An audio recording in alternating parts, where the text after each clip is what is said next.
Hello, everyone, and welcome to Careers in Psychology.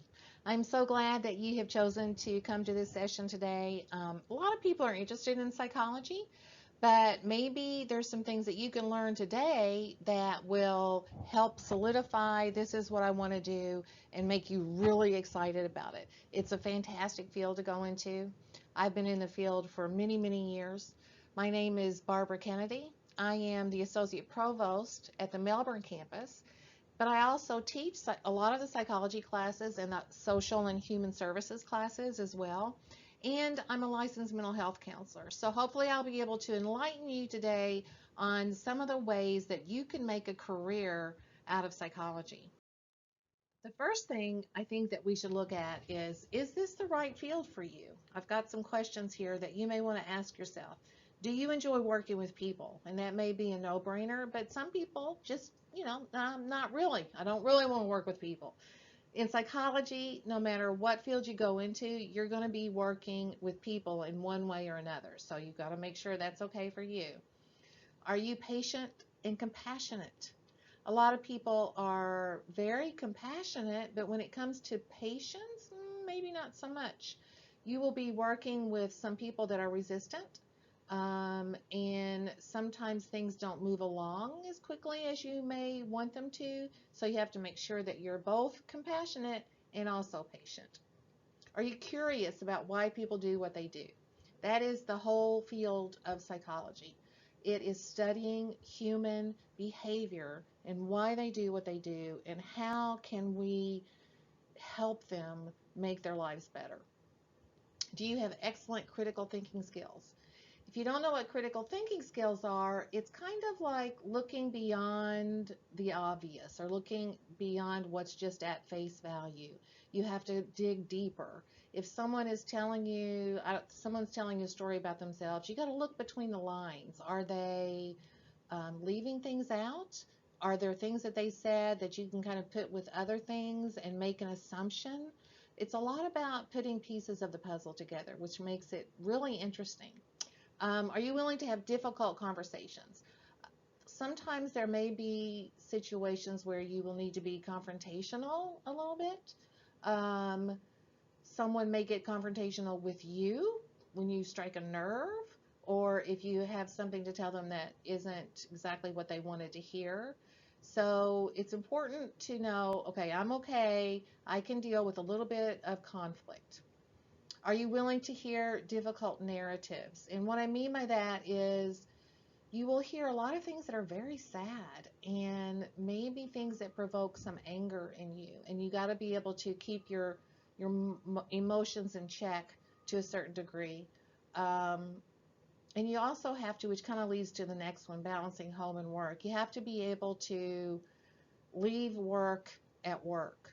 Um, if you hear, you may hear some disheartening stories, but you cannot take people's emotions onto you because that would make it very difficult for you to be successful and for you to be happy. So those are just some things that you can think about when you're thinking about going into the field of psychology. Now you may have heard, if you talk to someone, I want to study psychology, they may have said, well, you can't get a degree with a bachelor's in psychology. That's not necessarily true. Now, you're not going to get a job making loads and loads of money in this field with a bachelor's degree. But there are some places, and I'm not going to go over all of them, but I've listed some places there where people can work with a bachelor's degree in psychology. Again, you're not going to make a huge amount of money, but don't let people say psychology is not a good degree to get. It not only can you get jobs in psychology, but it's really a good, I guess I would call it a gateway degree, because just about any career field that you intend to go into eventually, a degree in psychology will definitely help that. Now let's look a little bit more specifically about the education. With a bachelor's degree, here's some of the jobs that you could have with a bachelor's degree: case management, a career counselor, rehabilitation specialist. A psychiatric technician is actually how I started my career in psychology. I was a mental health technician at a children and adolescent psychiatric hospital. I worked there for 6 years, and it was a really good entry level position. Um, I actually really liked it a lot. Child protection is like the child protection services that investigates child abuse and such, or elder abuse, or there are a lot of jobs with a bachelor's degree.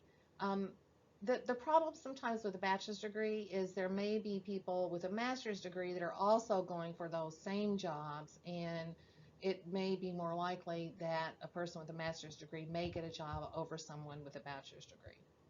Now, when you go on into the master's degree, you're going to be able to open up to a lot more opportunities. I'm not going to read every one of these, but you can see that a bachelor's degree, there's some jobs. A master's degree is going to you're going to open up more, and then with a doctorate, you're going to even open up more opportunities. So I guess you have to look at, are you willing to take more time, pay more money, and get more opportunities. A doctorate of psychology versus a doctor of philosophy, they're both doctorates, but one of them, the first one is more clinically based, whereas the second one is more experimentally based. And basically, the difference is in the classes that you'll take when you get your degree. There's a lot of crossover in a lot of these. Master's degree, doctorate of psychology, and doctorate of philosophy can all do counseling. But the higher degree opens you up to more and better opportunities, I guess. Most common work environments for in psychology, as you can see, clinical psychology is by far the most common. And then the other subfields are, kind of equal. School psychologist, school and educational psychology is looks like the next highest one. But most people that go into psychology go into the clinical field. Here are some of the specialty areas. Now I'm going to talk very briefly about each one of them because we have a little bit of a time situation. I could talk for hours about all of them. These areas are each in themselves amazing. And how you would go into a different area would be depending on what school you go to, but most of the time you would get your master's or your doctorate, and then you would specialize in one of these areas. Um, the first one is neuropsychology, sometimes called biopsychology or biological psychology. This is where you're studying the brain systems and behavior, um, sometimes maybe brain injuries, how that affects a person. It all has to do with the brain and physiology.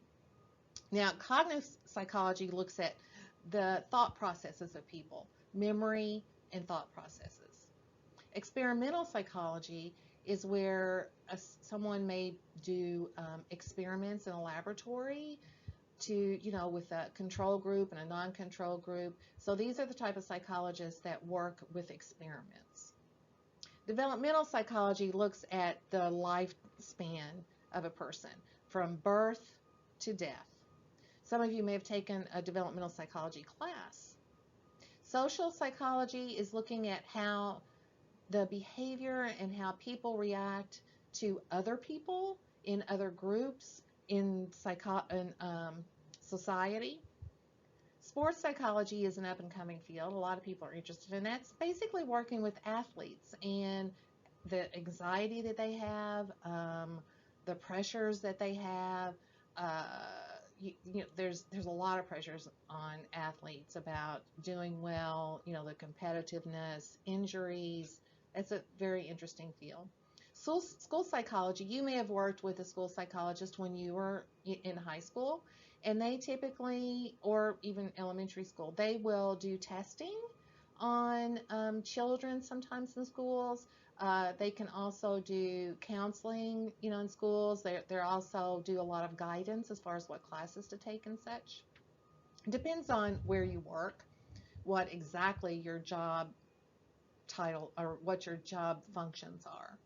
Quantitative psychology. Now they look at statistics. I actually know a quantitative psychologist that works for Disney, actually, and he looks at the numbers of, how many people go to Disney, how many people do this ride, how many people go on this day, and it's all about running the statistics and looking at the numbers. Health psychology looks at how illness and health affects people, why maybe people will perform behaviors that aren't good for them, and how to help people become more healthy.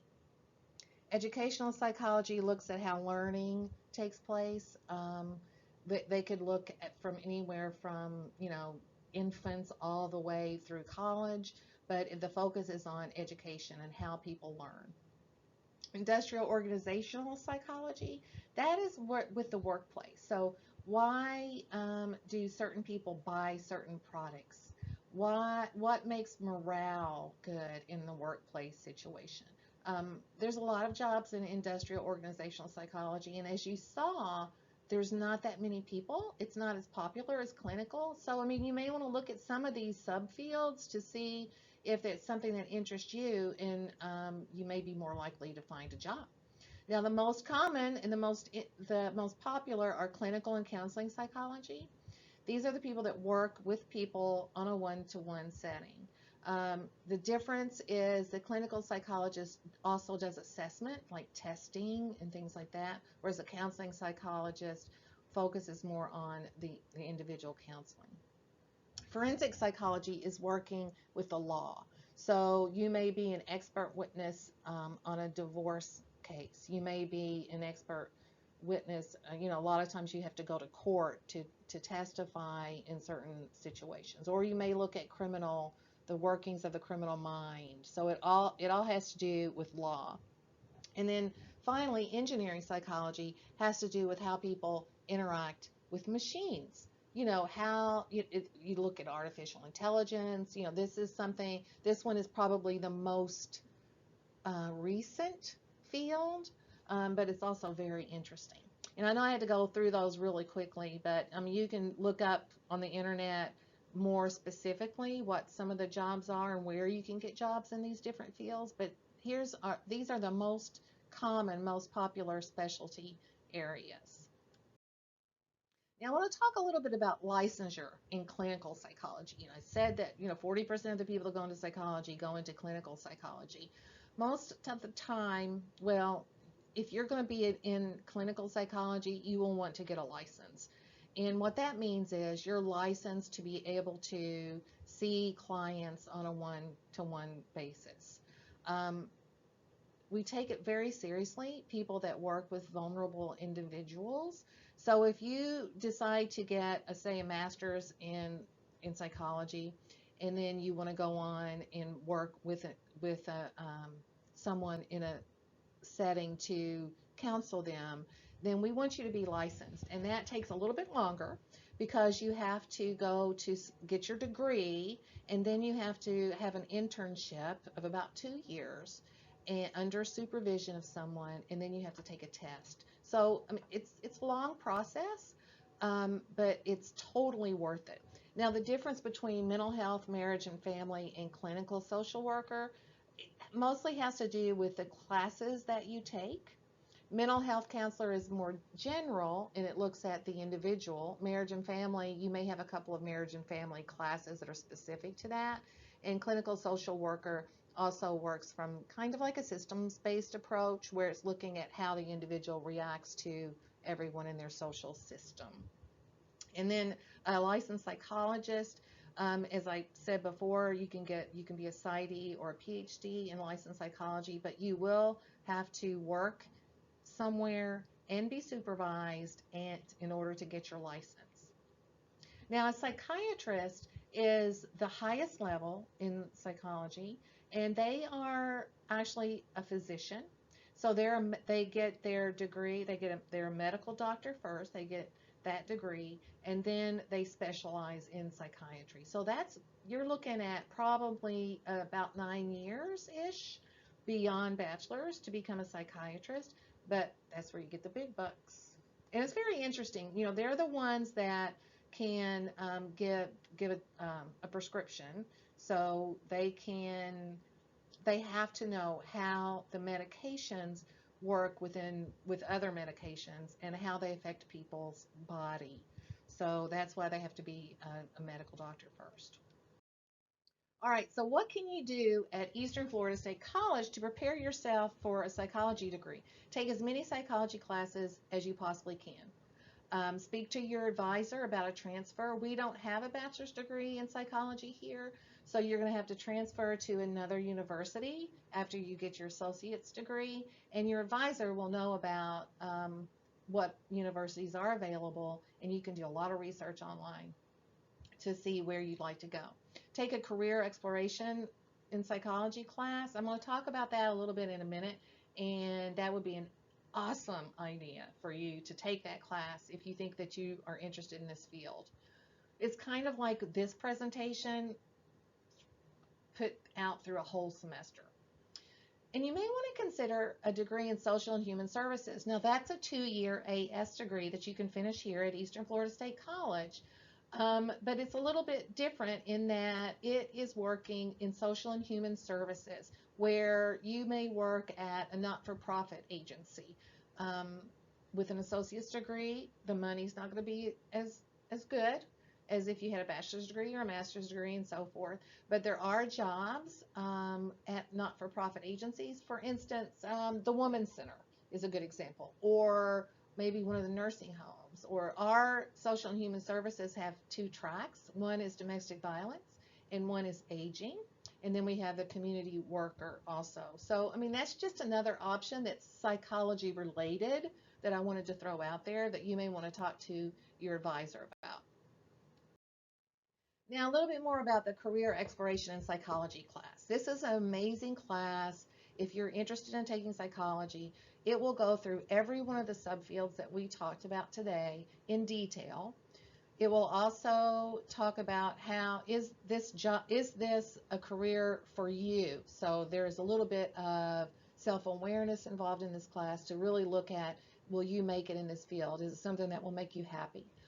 Excuse me.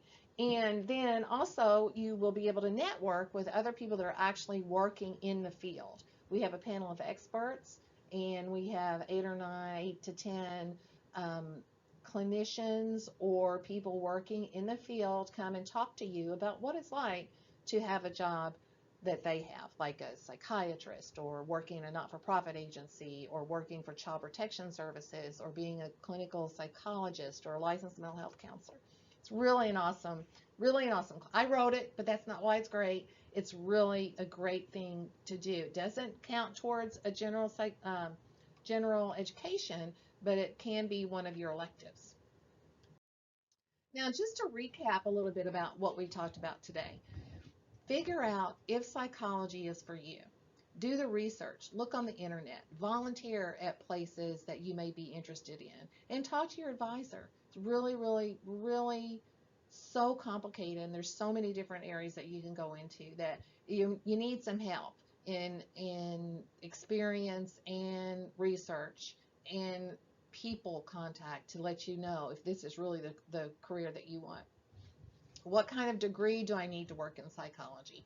You can work in psychology with just about any degree, but as I said before, the more schooling you have, the more options you have, the more pay you have, but you also have to take the time to do it. So, I mean, it's very personal decision. What can I do now? Do the research. Go to the Career Center. The Career Center is a wonderful place for you to look at different career options, and they can talk to you about what schools you can go to, the different areas you can go to, and what jobs there are in this community or another community that you're interested in moving to. So it's really important. You can also network with professionals. I have found that people love to talk to students about their job. Don't be afraid to ask people. And then join an organization. There are organizations like the American Psychological Association for students. Just do an internet search and you'll be able to find some organizations that may be of interest to you. I hope this has been beneficial to you. I know that there's a lot to it and I've only touched the surface, but feel free to ask any questions. We have someone here that's going to answer questions for you, and I'm going to be ready to text right back. I'm sorry I couldn't be there, but I'm going to be available too. And then, of course, you have my contact information right here. Feel free to email me or to call and ask any questions that you may have. And I hope that you end up in the field of psychology. It's worked for me.